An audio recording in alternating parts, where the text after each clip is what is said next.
மேஷராசி அன்பர்களுக்கும் நேயர்களுக்கும் ஆனந்த வணக்கங்கள். இப்போ நம்ம மேஷராசிக்கு என்ன பார்க்க போகிறோம் அப்படின்னம்னா, இந்த 2025 சனீஸ்வர பகவான் எப்படி இவர்களுக்கு நல்பலன்களை தரப்போகிறார் அப்படின்னு தான் பார்க்க போகிறோம். இப்போ மேஷராசிக்கு பார்த்திங்கன்னா, கும்பத்திலேருந்து சனீஸ்வர பகவான் எங்கே வரார்? மீனத்துக்கு வரப்போகிறார்.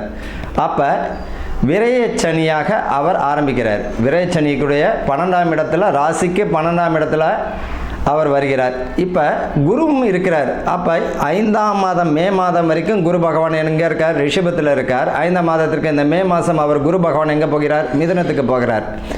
அப்போ அவர் குரு பகவானுடைய பலன்களையும் பார்க்க வேண்டியதாக இருக்குது இந்த ஒரு வருடம். அப்போ இந்த குரு பகவான் பார்த்திங்கன்னா ராசிக்கு துலாம் ராசியும் பார்வை செய்கிறார். 7ஆம் பார்வையாக 9ஆம் இடத்தையும் தனுசையும் பார்வை இருக்கும். அப்போ 9ஆம் இடமாக 11ஆம் இடம் கும்பத்தையும் பார்வை செய்கிறார் குரு பகவான். அப்போ இந்த மேஷ ராசிக்காரர்களுக்கு எப்படி இந்த வருஷம் இருக்க போகுது அப்படின்னம்னா, குரு பார்த்திங்கன்னா மிதுனத்துக்கு மாறுகிறார். இப்போ ரிஷபம் வரைக்கும் இருந்துட்டு இருக்கார். அப்போ இது வரைக்கும் நல்லா தான் இருந்திருக்கும். நீங்கள் 7.5 சனியில் இப்போ அடி எடுத்து வைக்கிறீங்க. வாழ்த்துக்கள். பயப்பட வேண்டாம். ஐயோ 7.5 சனி நமக்கு வருகுது அப்படின்ற ஒரு பயம் தாக்கம் வேண்டாம். பொதுவாக சனீஸ்வர பகவான் பார்த்திங்கன்னா நல்ல விஷயங்களை நிறைய பேருக்கு கொடுப்பார். ஒரு குழந்தை பிறக்கட்டும், 7.5 சனி காலத்தில் தான் சுப விஷயங்களுக்கு பலத்தை தரும். அதை நல்லா புரிஞ்சுக்கணும்.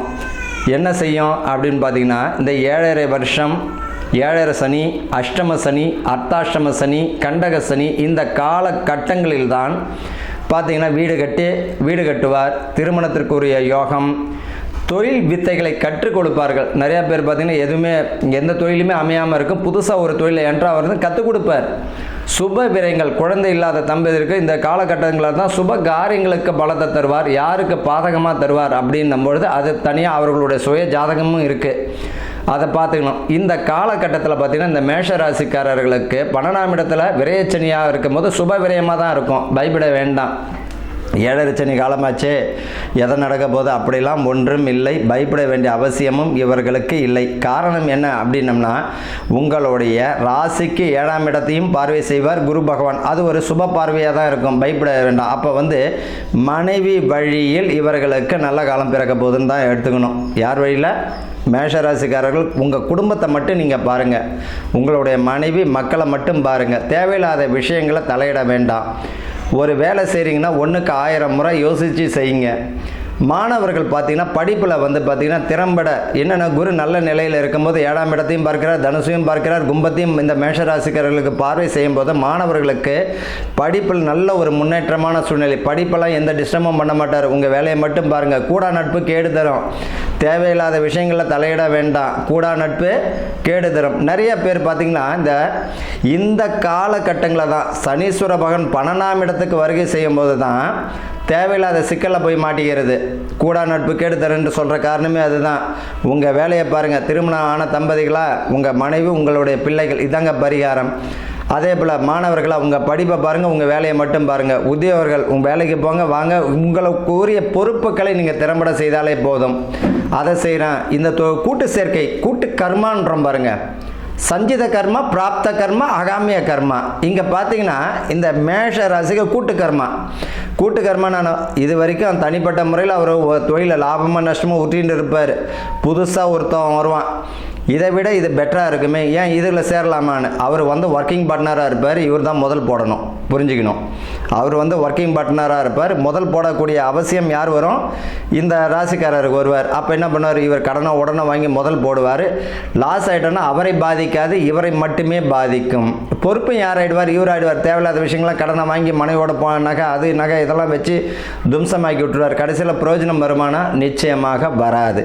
அப்போ மேஷ ராசிக்காரர்கள் விரயஸ்தானத்தில் சனீஸ்வர பகவான் வர்றது மிக கவனம், செலவு தான். தொழிலில் பிரச்சனைகள் இல்லை.